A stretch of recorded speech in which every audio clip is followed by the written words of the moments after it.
당신은 지금 외롭습니까? 주변을 둘러보니 아무도 없습니까? 함께 가는 사람이 없습니까? 이해해주는 사람이 없습니까? 혹시 이런 생각을 하고 있지는 않습니까? 내가 뭔가 잘못하고 있는 건가? 모두가 가는 길을 가야 하는 건 아닐까? 혼자라는 게 문제가 있다는 뜻이 아닐까? 아닙니다. 당신이 외롭다면 그것은 당신이 제대로 가고 있다는 증거입니다. 당신이 혼자라면 그것은 당신이 올바른 길에 집중하고 있다는 뜻입니다. 세상은 우리에게 말합니다. 함께 가야 한다. 무리에 속해야 한다. 혼자는 문제다. 하지만 성경은 다르게 말합니다. 하나님의 사람들은 대부분 외로운 길을 걸었습니다. 창세기 12장을 보겠습니다. 아브라함의 이야기입니다. 아브라함이 75세 때 하나님께서 말씀하셨습니다. 너는 내 고향과 친척과 아버지의 집을 떠나 내가 내게 보여줄 땅으로 가라. 잠깐 멈춰서 생각해 보십시오. 하나님이 아브라함에게 무엇을 요구하셨습니까? 고향을 떠나라. 친척을 떠나라. 아버지의 집을 떠나라. 고향은 무엇입니까? 익숙함입니다. 편안함입니다. 내가 태어나고 자란 곳입니다. 모든 것이 익숙한 곳입니다. 친척은 무엇입니까? 관계입니다. 혈연입니다. 나를 아는 사람들입니다. 내가 속한 공동체입니다. 아버지의 집은 무엇입니까? 안전입니다. 보호입니다. 돌아갈 곳입니다. 하나님은 아브라함에게 이 모든 것을 떠나라고 하셨습니다.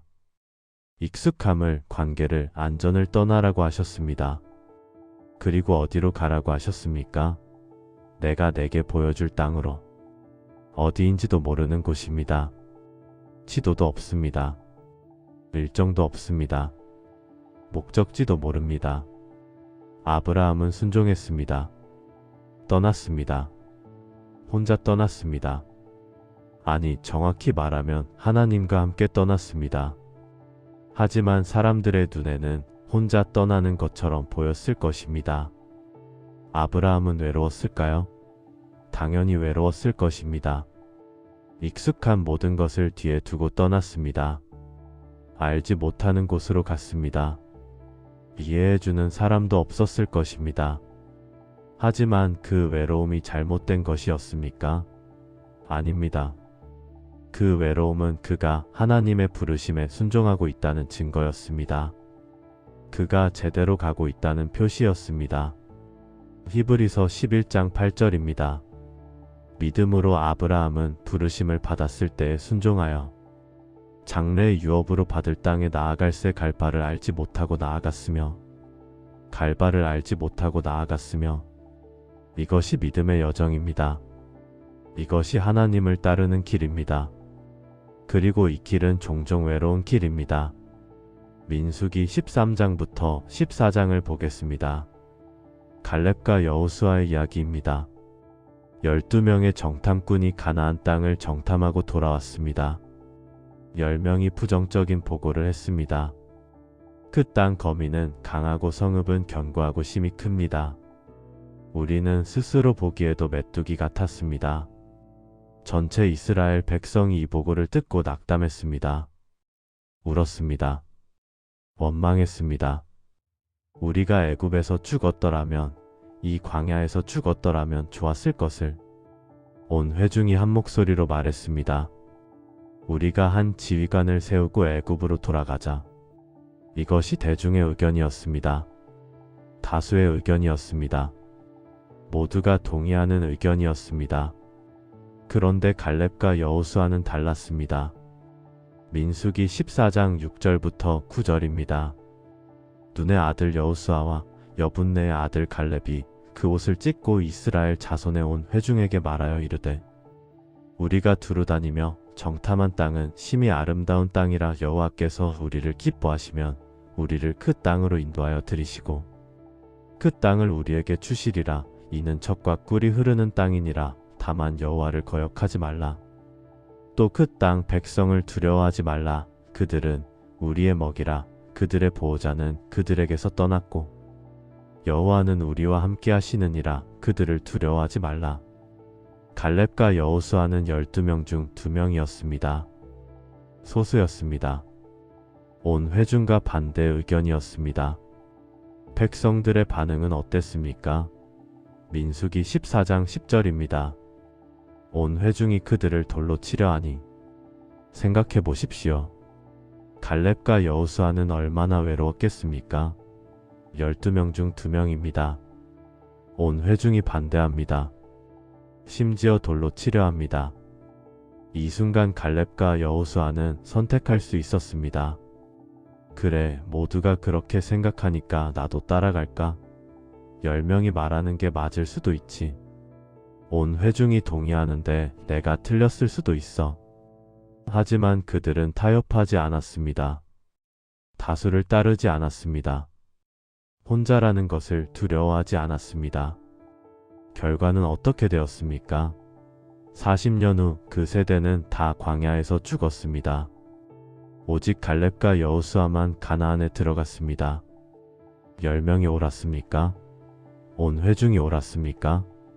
아닙니다. 2명이 옳았습니다. 소수가 옳았습니다. 외로운 쪽이 옳았습니다. 교훈은 이겁니다. 다수가 항상 옳은 것은 아닙니다. 많은 사람이 가는 길이 항상 정답은 아닙니다. 혼자라는 것이 틀렸다는 뜻은 아닙니다. 오히려 하나님의 길은 종종 소수의 길입니다. 외로운 길입니다. 모두가 반대하는 길입니다. 마태복음 7장 13절부터 14절입니다. 좁은 문으로 들어가라. 멸망으로 인도하는 문은 크고 그 길이 넓어 그리로 들어가는 자가 많고 생명으로 인도하는 문은 좁고 길이 협착하여 찾는 자가 적음이라. 찾는 자가 적음이라. 생명의 길은 소수의 길입니다. 많은 사람이 가지 않는 길입니다. 외로운 길입니다. 당신이 지금 외롭다면 혹시 그것은 당신이 좁은 문으로 들어가고 있기 때문은 아닙니까? 협착한 길을 걷고 있기 때문은 아닙니까? 열왕기상 19장을 보겠습니다. 엘리야의 이야기입니다.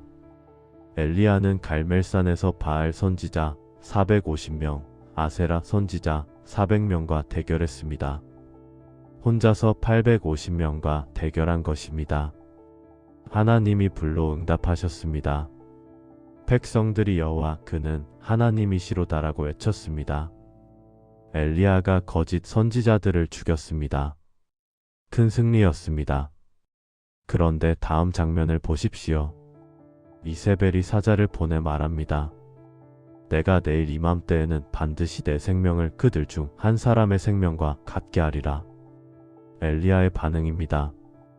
열왕기상 19장 3절부터 4절입니다.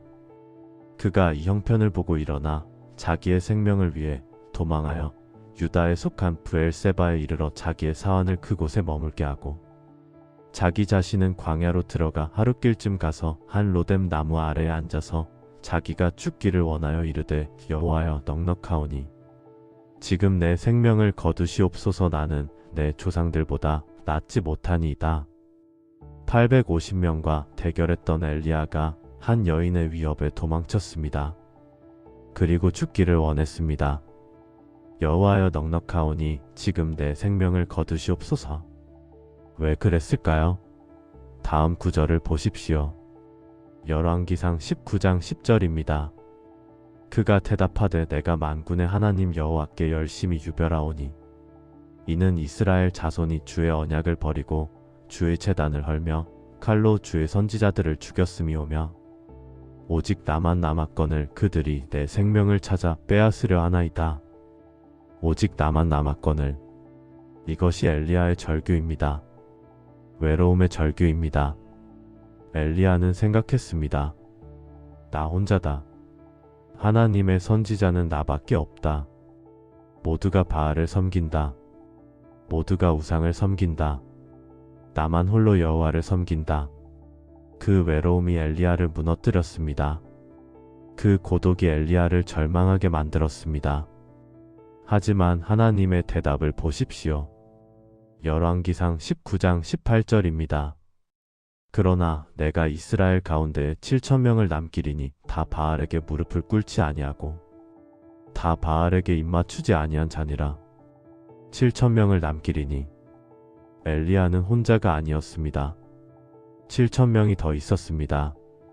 하지만 엘리야는 몰랐습니다. 보이지 않았습니다. 그래서 외로웠습니다. 여기서 우리는 배웁니다. 외로움은 때로 착각입니다. 내가 혼자라고 느끼지만 실제로는 혼자가 아닐 수 있습니다. 하나님은 우리가 모르는 곳에 동역자들을 준비해 두셨습니다. 하지만 동시에 이것도 배웁니다. 하나님의 사람은 종종 외롭습니다. 엘리야는 7,000명이 있다는 것을 몰랐기 때문에 실제로 외로웠습니다. 그리고 그 외로움 속에서 하나님만 의지해야 했습니다. 그것이 하나님의 방법일 수 있습니다. 우리를 외롭게 하심으로써 우리가 사람이 아닌 하나님만 바라보게 하시는 것입니다.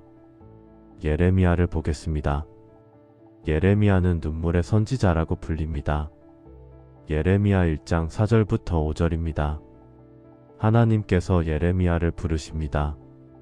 여호와의 말씀이 내게 임하니라. 이르시되 내가 너를 모태에 짓기 전에 너를 알았고 내가 배에서 나오기 전에 너를 성별하였고 너를 여러 나라의 선지자로 세웠노라. 예레미야의 사명은 무엇이었습니까? 여러 나라의 선지자, 하나님의 말씀을 전하는 자. 하지만 그 사명은 쉽지 않았습니다. 예레미야 1장 17절부터 19절입니다. 그러므로 너는 내 허리를 동이고 일어나 내가 내게 명령한 바를 다 그들에게 말하라. 그들 때문에 놀라지 말라. 두렵건대 내가 너를 그들 앞에서 놀라게 할까 하노라. 보라, 내가 오늘 너를 그 온 땅과 유다 왕들과 지도자들과 제사장들과 그 땅 백성 앞에 견고한 성읍, 쇠 기둥, 또 성벽으로 만들었은즉 그들이 너를 치나 너를 이기지 못하리니 이는 내가 너와 함께하여 너를 구원할 것임이라. 여호와의 말씀이니라. 그들이 너를 치나 예레미야는 공격받을 것입니다. 반대받을 것입니다. 미움받을 것입니다. 예레미야의 사역을 보십시오. 그는 유다에게 회개를 촉구했습니다. 바벨론에 항복하라고 말했습니다. 하지만 아무도 듣지 않았습니다. 왕들이 그를 미워했습니다.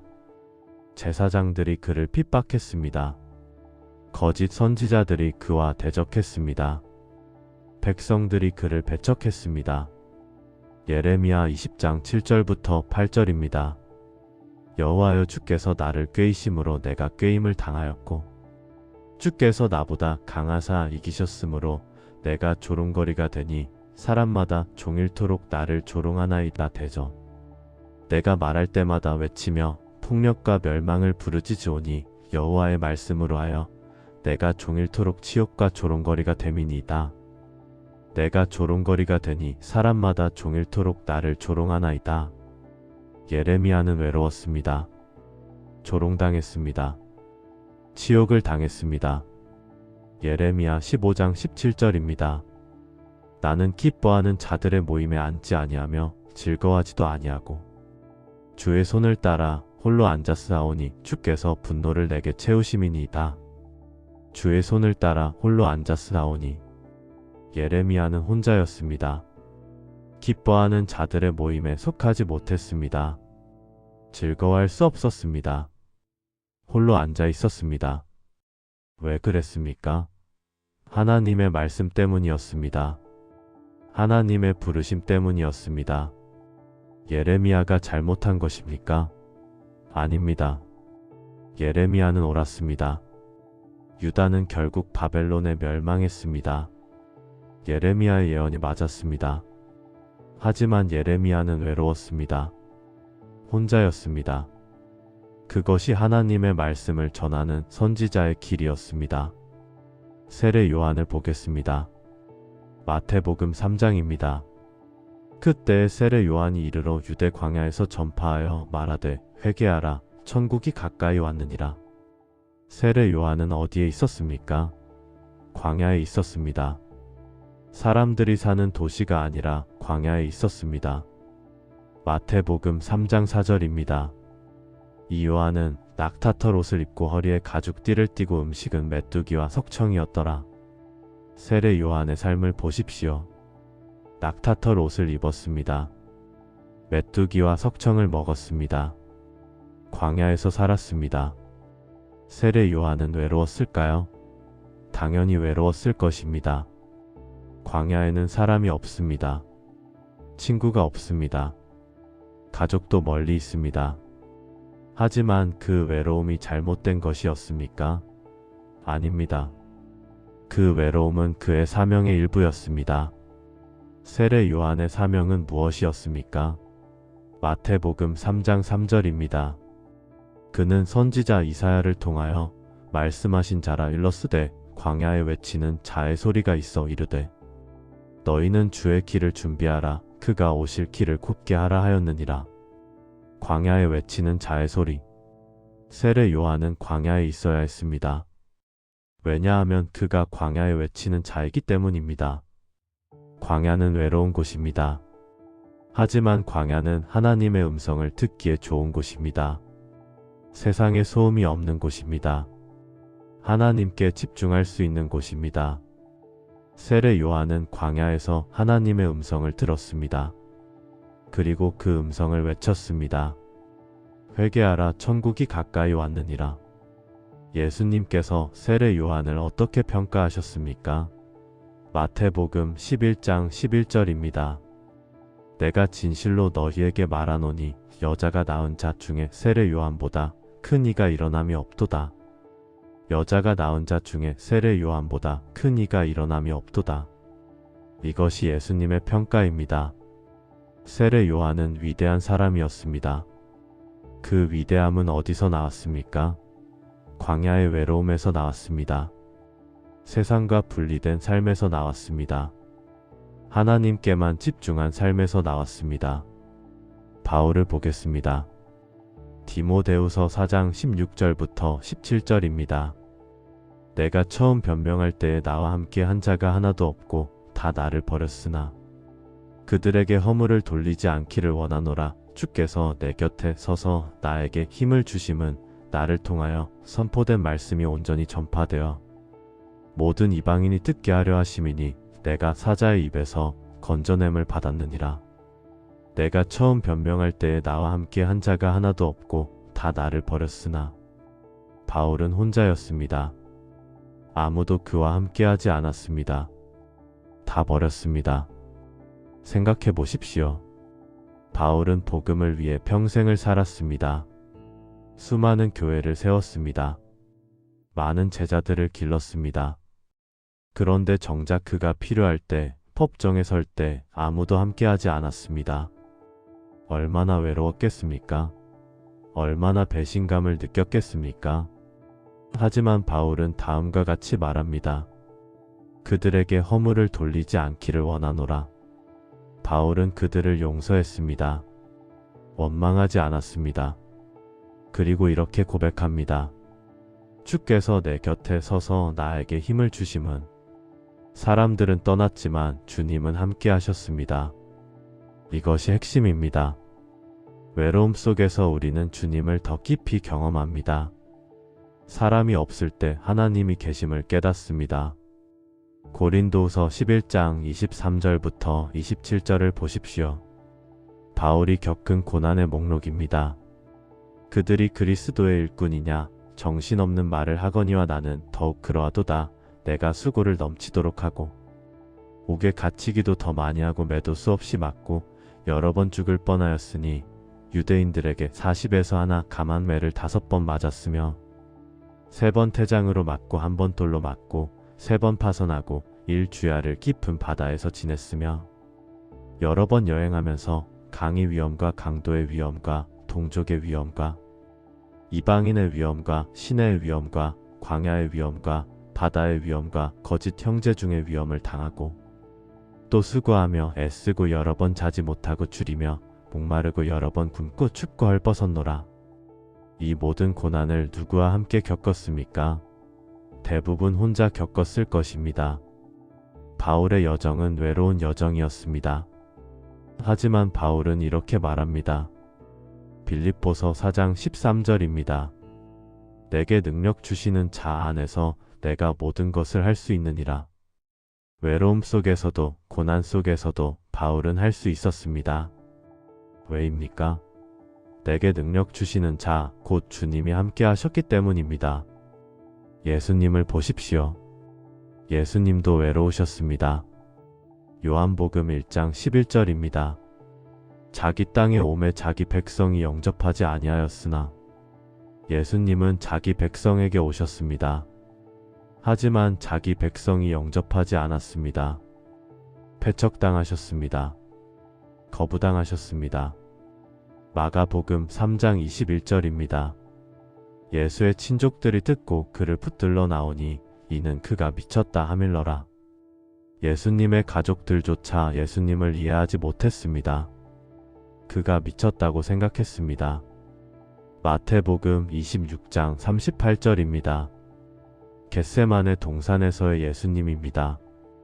이에 말씀하시되 내 마음이 매우 고민하여 죽게 되었으니 너희는 여기 머물러 나와 함께 깨어있으라 하시고 나와 함께 깨어있으라. 예수님은 제자들에게 부탁하셨습니다. 함께 있어달라고, 깨어있어달라고. 하지만 제자들은 어떻게 했습니까? 잠들었습니다. 3번이나 깨웠지만 계속 잠들었습니다. 예수님이 말씀하셨습니다. 마태복음 26장 40절입니다. 제자들에게 오사 그 자는 것을 보시고 베드로에게 말씀하시되 너희가 나와 함께 1시간도 이렇게 깨어있을 수 없더냐? 1시간도 이렇게 깨어있을 수 없더냐? 예수님의 외로움이 들립니다. 가장 힘든 순간에 함께 깨어있어 줄 사람이 없었습니다. 마태복음 26장 56절입니다. 그때의 제자들이 다 예수를 버리고 도망하니라.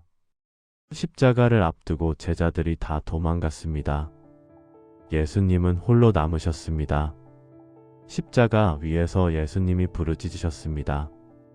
마태복음 27장 46절입니다. 제구시쯤에 예수께서 크게 소리질러 이르시되 엘리 엘리 라마 사박다니 하시니 이는 곧 나의 하나님 나의 하나님 어찌하여 나를 버리셨나이까 하는 뜻이라. 나의 하나님 나의 하나님 어찌하여 나를 버리셨나이까. 이것이 절대적 외로움입니다. 하나님께도 버림받은 듯한 외로움입니다. 예수님은 우리를 구원하시기 위해 그 외로움을 견디셨습니다. 철저히 혼자가 되셨습니다. 히브리서 4장 15절입니다. 우리에게 있는 대제사장은 우리의 연약함을 동정하지 못하시리가 아니요 모든 일에 우리와 같이 시험을 받으신 이로되 죄는 없으시니라. 모든 일에 우리와 같이 시험을 받으신 이로되 예수님도 외로움을 경험하셨습니다. 우리의 외로움을 아십니다. 이해하십니다. 외로움은 왜 올까요? 왜 하나님은 우리를 외롭게 하실까요? 첫째, 외로움은 우리를 하나님께로 이끕니다. 시편 142편 4절부터 5절입니다. 내 오른쪽을 살펴보소서. 나를 아는 이도 없고 나의 피난처도 없고 내 영혼을 돌보는 이도 없나이다. 여호와여, 내가 주께 부르짖어 말하기를 주는 나의 피난처시요 살아있는 사람들의 땅에서 나의 분기 쉬시라 하였나이다. 나를 아는 이도 없고 나의 피난처도 없고 내 영혼을 돌보는 이도 없나이다. 완전한 외로움입니다. 하지만 그 다음을 보십시오. 여호와여, 내가 주께 부르짖어 말하기를 주는 나의 피난처시요. 외로움이 그를 하나님께로 이끌었습니다. 사람이 있을 때 우리는 사람을 의지합니다.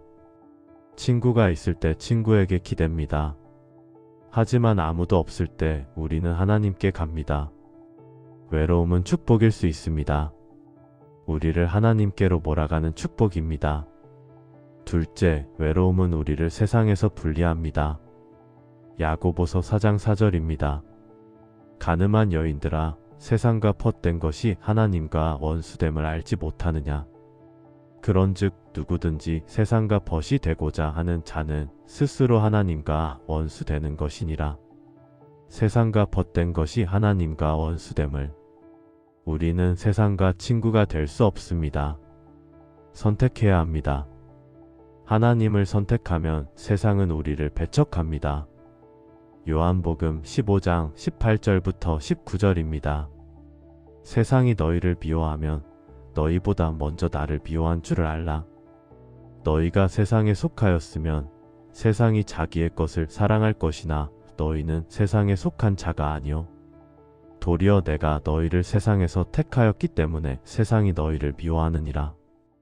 너희는 세상에 속한 자가 아니요 우리는 세상에 속하지 않았습니다.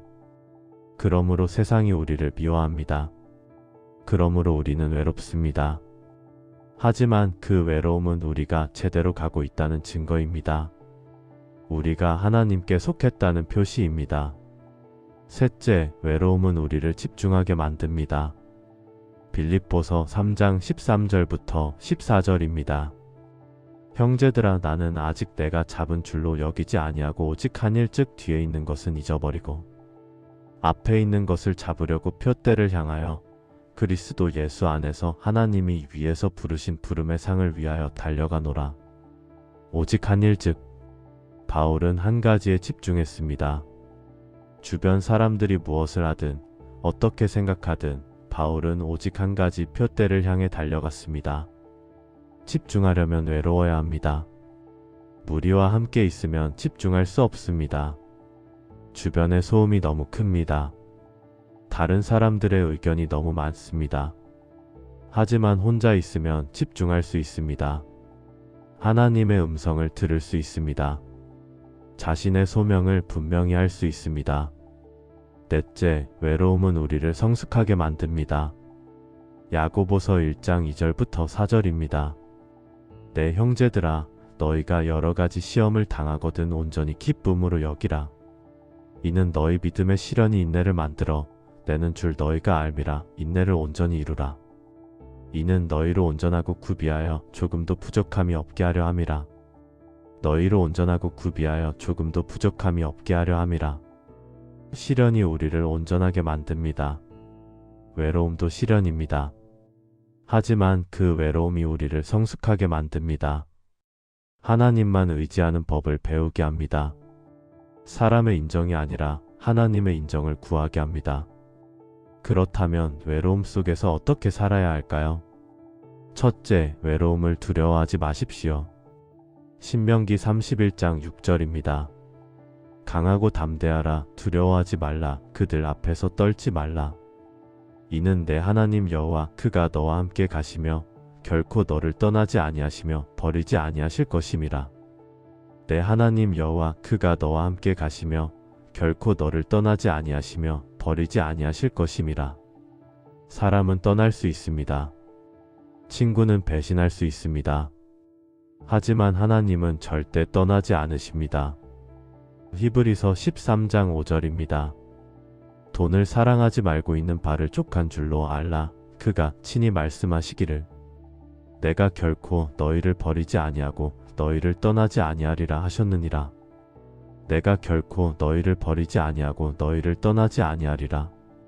이것이 하나님의 약속입니다. 당신이 외롭다고 느낄 때 당신은 혼자가 아닙니다. 하나님이 함께 하십니다. 둘째, 외로움을 하나님과의 친밀함으로 바꾸십시오. 시편 73편 25절부터 26절입니다. 하늘에서는 주 외에 누가 내게 있으리요. 땅에서는 주 밖에 내가 사모할 이 없나이다. 내 육체와 마음은 쇠약하나 하나님은 내 마음의 반석이시요 영원한 분깃이시라. 하늘에서는 주 외에 누가 내게 있으리요. 땅에서는 주 밖에 내가 사모할 이 없나이다. 다윗은 외로웠습니다. 하지만 그 외로움 속에서 하나님만으로 충분함을 발견했습니다. 외로움은 하나님과 깊은 관계를 맺을 기회입니다. 사람들의 소음이 사라졌을 때 하나님의 음성이 더 선명하게 들립니다. 셋째, 외로움 속에서 사명에 집중하십시오. 사도행전 20장 24절입니다. 내가 달려갈 길과 주 예수께 받은 사명 곧 하나님의 은혜의 복음을 증언하는 일을 마치려 하매는 나의 생명조차 조금도 귀한 것으로 여기지 아니하노라. 내가 달려갈 길과 주 예수께 받은 사명을 마치려 하면은 바울은 사명에 집중했습니다. 주변 사람들이 함께하든 안 하든 바울은 자신의 사명을 완수하는 데 집중했습니다. 당신도 사명에 집중하십시오. 하나님이 당신에게 주신 일에 집중하십시오. 그러면 외로움이 문제가 되지 않습니다. 넷째, 외로움이 고립이 아님을 기억하십시오. 고린도전서 12장 12절부터 13절입니다. 몸은 하나인데 많은 지체가 있고 몸에 지체가 많으나 한 몸임과 같이 그리스도도 그러하니라. 우리가 유대인이나 헬라인이나 종이나 자유인이나 다 한 성령으로 세례를 받아 한 몸이 되었고 또 다 한 성령을 마시게 하셨느니라. 다 한 성령으로 세례를 받아 한 몸이 되었고 우리는 그리스도의 몸에 속해 있습니다. 보이지 않아도 알지 못해도 전 세계에 우리의 형제자매들이 있습니다. 엘리야가 몰랐던 7,000명처럼 우리도 모르는 동역자들이 있습니다. 우리는 혼자가 아닙니다. 다섯째, 외로움 속에서 더 깊은 신앙을 키우십시오.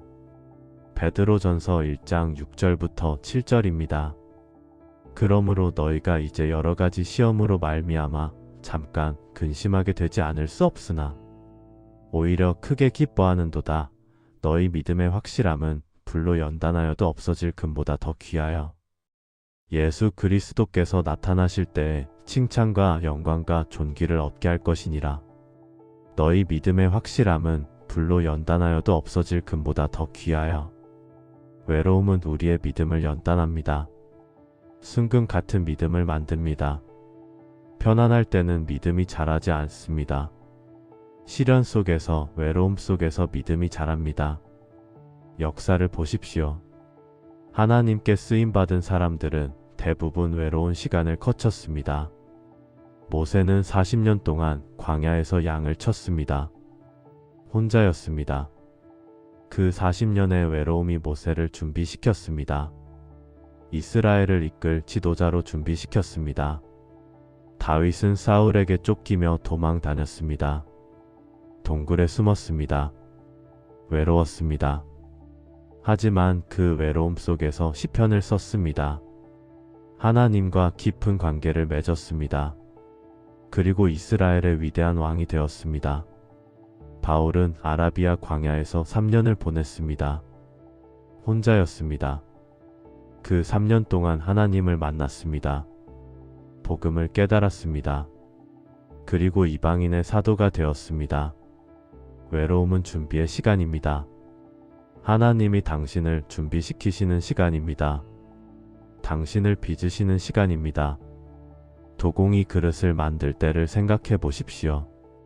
도공은 혼자 작업합니다. 많은 사람이 보는 앞에서 만들지 않습니다. 조용한 곳에서 천천히 정성스럽게 만듭니다. 하나님도 마찬가지입니다.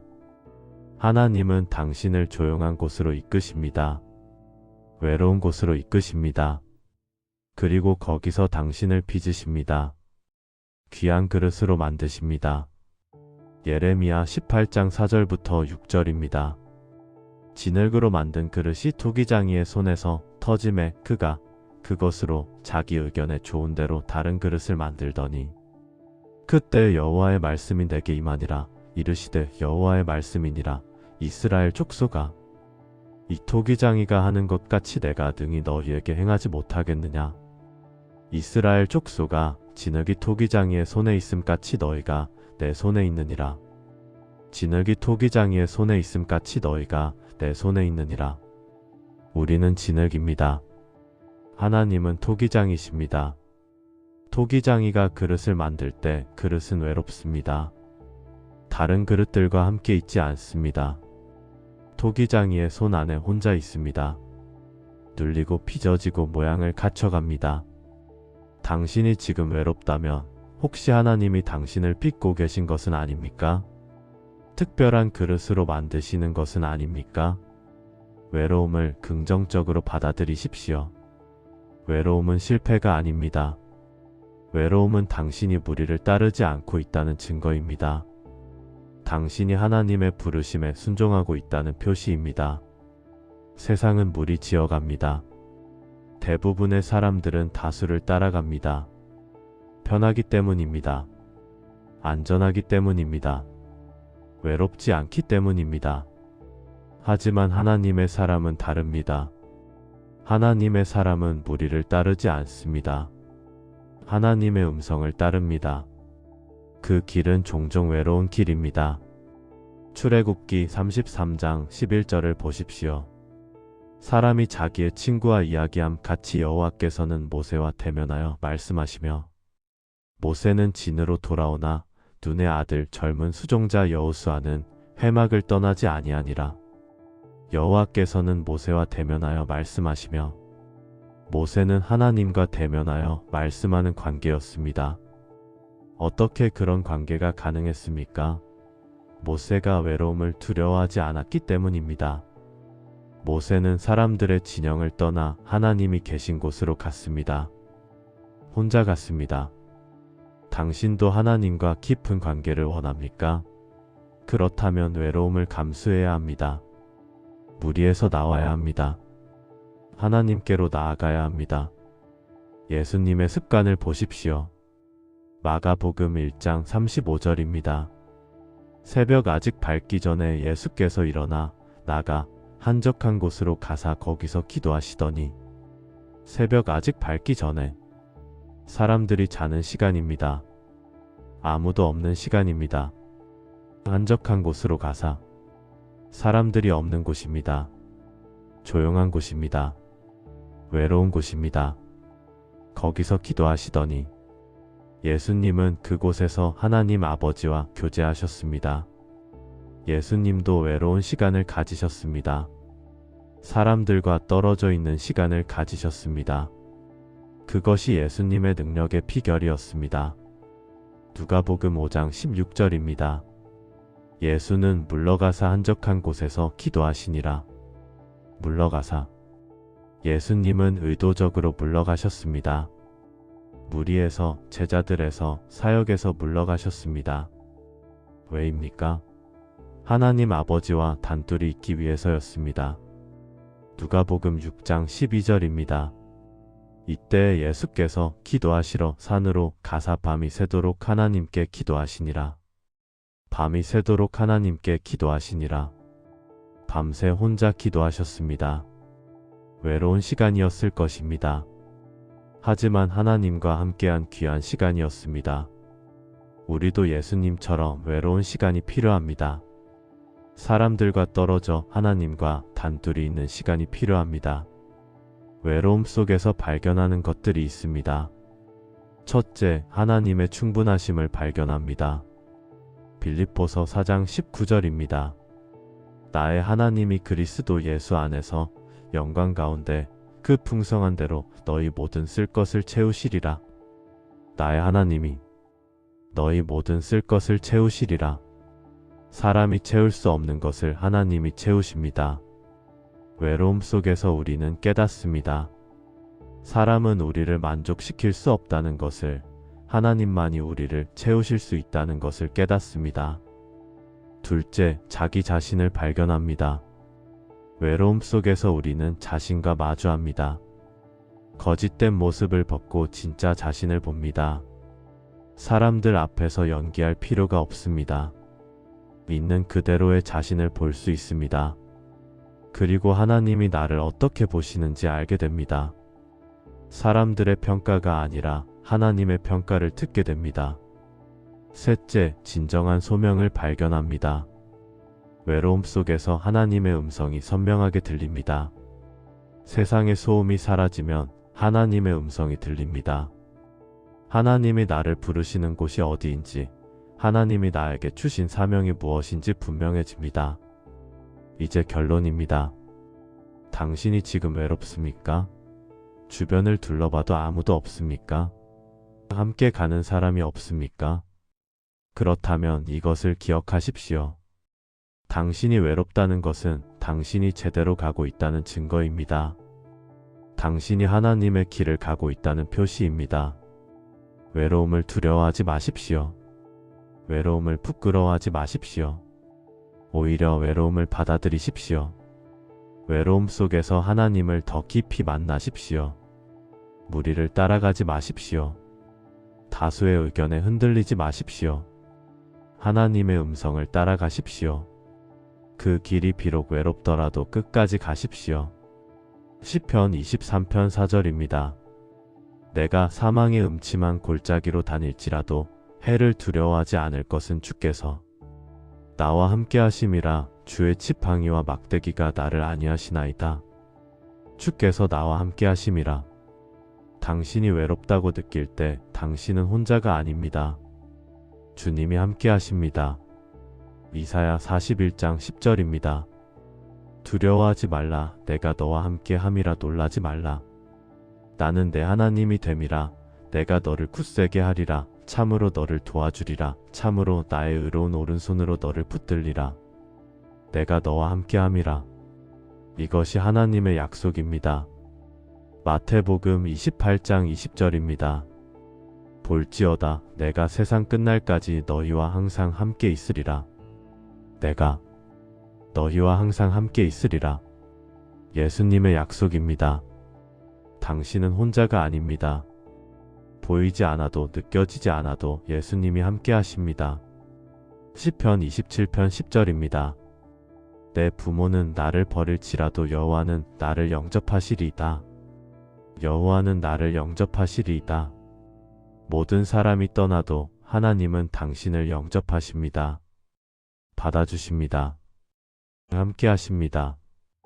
외롭다는 것은 당신이 특별한 부르심을 받았다는 뜻입니다.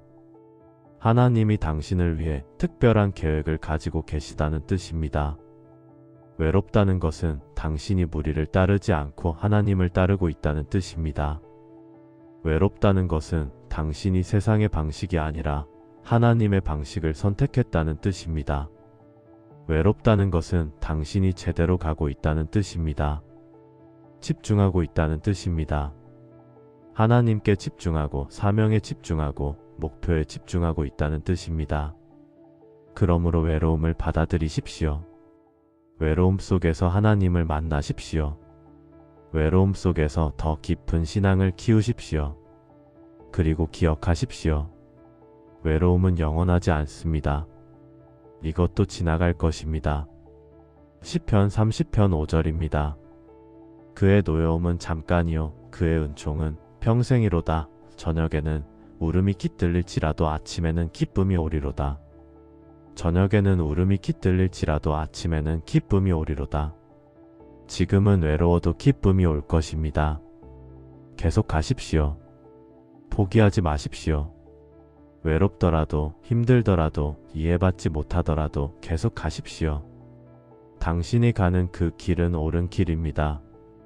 하나님이 인도하시는 길입니다.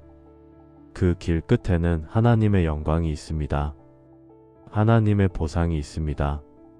히브리서 11장 6절입니다. 믿음이 없이는 하나님을 기쁘시게 하지 못하나니 하나님께 나아가는 자는 반드시 그가 계신 것과 또한 그가 자기를 찾는 자들에게 상 주시는 이심을 믿어야 할지니라. 그가 자기를 찾는 자들에게 상 주시는 이심을 하나님은 당신에게 상을 주실 것입니다. 당신의 외로움을, 당신의 인내를, 당신의 순종을 기억하십니다. 계속 가십시오. 당신은 제대로 가고 있습니다. 아멘.